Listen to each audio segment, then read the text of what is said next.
from Arkansas's breaking news leader. Fox 16 News at 9 starts now. With your family, even our son has worked in this since he was 13 years old. Tonight, we are hearing about the ripple effects a mom and pop shop is suffering through after they say a now fired employee embezzled $500,000. Good evening, everyone. Thank you for joining us tonight. I'm Donna Terrell. I'm Kevin Kelly. We first told you about this case in February, but for the first time, the owners are opening up about the financial hardship they're in, the debt they're paying back, and the warning they have for other small business owners. Fox 16's Mitch McCoy is sitting down with them today. Mitch, they've borrowed thousands of dollars just to keep the doors open.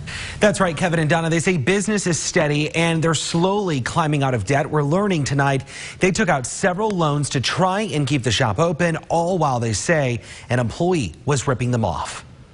We've won several awards. Carla Love has a reason to show off her family's business. We have been a top 10 dealer. You wouldn't even realize the wall of awards greeting you, walking into Steadfast Heat and Air in Cabot, that the Love family is trying to get their finances back on track. It's devastating to a business. Authorities say for several years, Brandy Higgins, the family's bookkeeper, was allegedly writing checks for cash, then recording it as vendor expenses.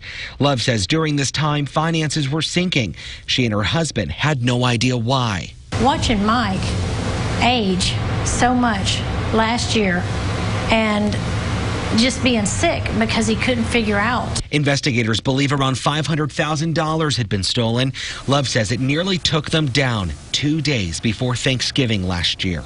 But if we hadn't been able to borrow that $26,000 that day, we would have closed our doors. Then my husband had to refinance his Jeep that was paid for. Plus, refinanced our office for $100,000. And then they were forced to refinance their house. He never ever wanted to work to be involved with our home, and it had to be. The couple now forced to delay retirement by a decade. Love sending a warning to other business owners before the next run to the bank. Don't ever let anybody sign your checks. Higgins is charged with 5 counts of theft of property. Her trial is next month. The family tells me they don't know how long she'll actually serve behind bars if found guilty, but it will likely take them longer to pay off that debt if Higgins has to serve any jail time connected to these charges. You know what? Word to the wise, don't let anyone sign your checks. Yeah, that's you important. need to keep an eye on the money. Can insurance, did they have insurance? Would that have been able to help them? That was something that they were questioning themselves, and they did not have insurance.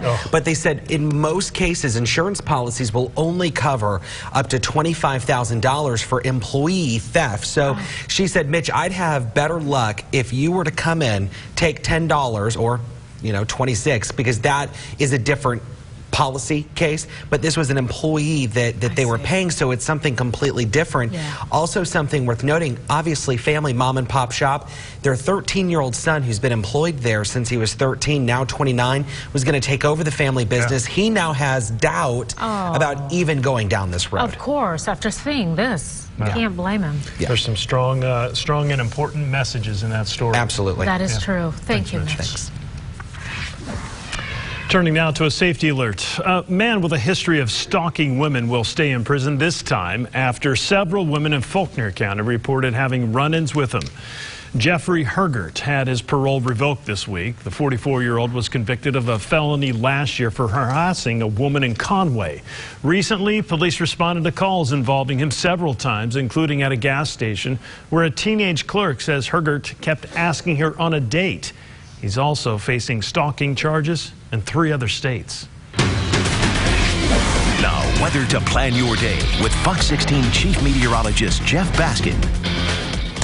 Well, some hot temperatures across the state today, well up into the 90s for highs. We actually hit 92 today in Little Rock, and when we factor in the humidity, it felt more like upper 90s to near 100 degrees. 95 the high temperature in Hot Springs, 97 in Camden and North Arkansas in the upper 80s to lower 90s. Now temperatures this evening still pretty warm and muggy out there, upper 70s to mid 80s, 84 Hot Springs, 82 in Stuttgart. You factor in the humidity and it still feels like 80s out there. Actually, it still feels like 90 in Hot Springs. So yeah, even though it's the middle of September, sure doesn't feel like it. Still feels more like the middle of summer. Here's a look at the satellite and radar. Not a whole lot today. We had a couple of really spotty showers that tried to develop with daytime heating, but they didn't really do all that much. Mainly clear skies across the state right now. So mainly clear overnight going into the morning hours and dry tomorrow, though a line of thunderstorms will approach northwest Arkansas by later on Thursday evening associated with the front. But that front, as you'll see here in your 7-day forecast coming up, really not going to do a whole lot for central Arkansas. So here's that hour-by-hour forecast for tomorrow. Temperatures starting off in the low 70s, warming up quickly near 90 by about lunchtime, low to mid 90s for afternoon highs. And again, with the humidity feeling like upper 90s. I'll show you why. No need to get those fall clothes out of the closet anytime too soon in your forecast coming up in just a few minutes.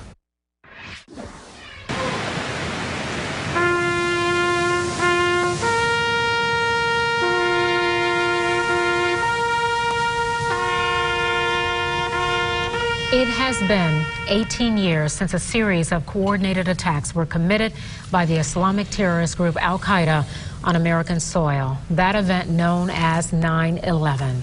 Today, Americans across the country gathered to memorialize those who were lost on that day, while also pledging to never forget what happened. Fox News correspondent Ray Bogan joins us from Washington with more.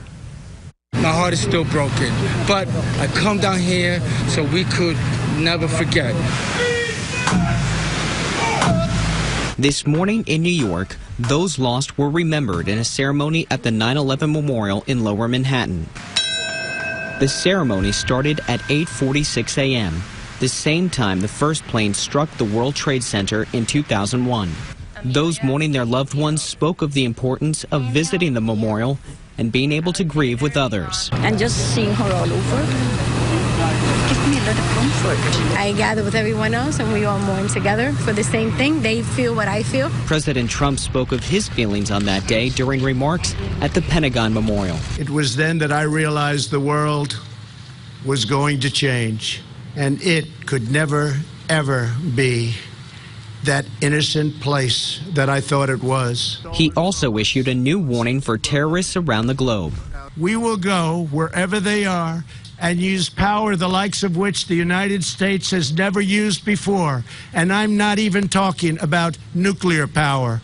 They will never have seen anything like what will happen to them. Among those that lived their last day on 9/11 were 3 Arkansans: Sarah Lowe of Batesville, who was a flight attendant; Neamone Lyons, the 4th of Pine Bluff, who was in the Pentagon; and Melissa White of Bald Knob, who was in the World Trade Center. A homeowners display in South Carolina shows the names and faces of all 403 first responders who died on 9/11. The homeowner has the signs displayed on his front yard. They were originally used for a 5K race he organized every year that raises money for the Stephen Siller Tunnel to Towers Foundation. He thought it would be appropriate to display the signs on 9/11, and he's been doing that now for the past 2 years. It's a way to live by what people say all the time, never forget. And, you know, I just hope people walk up and down the street and they're able to see, you know, the firefighters, the police officers, the EMTs and paramedics that went to work and sacrificed so much that morning. Adam has been a Myrtle Beach firefighter for 13 years. He chose that profession after 9/11. That's absolutely amazing. Of course, many students weren't even born yet when the Twin Towers fell in 2001. Teachers across the country, including here locally, spent the afternoon teaching kids what happened on that day. Dane Abels is a 7th grade social studies teacher at Bryant Middle School, and he says his students weren't even a thought back then.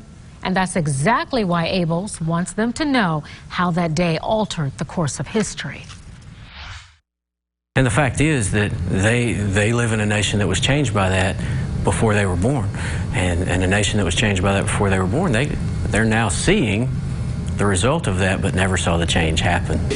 Bryant Middle School also held a school assembly today. Students heard from a man who was at the Pentagon, one of the targets on 9/11.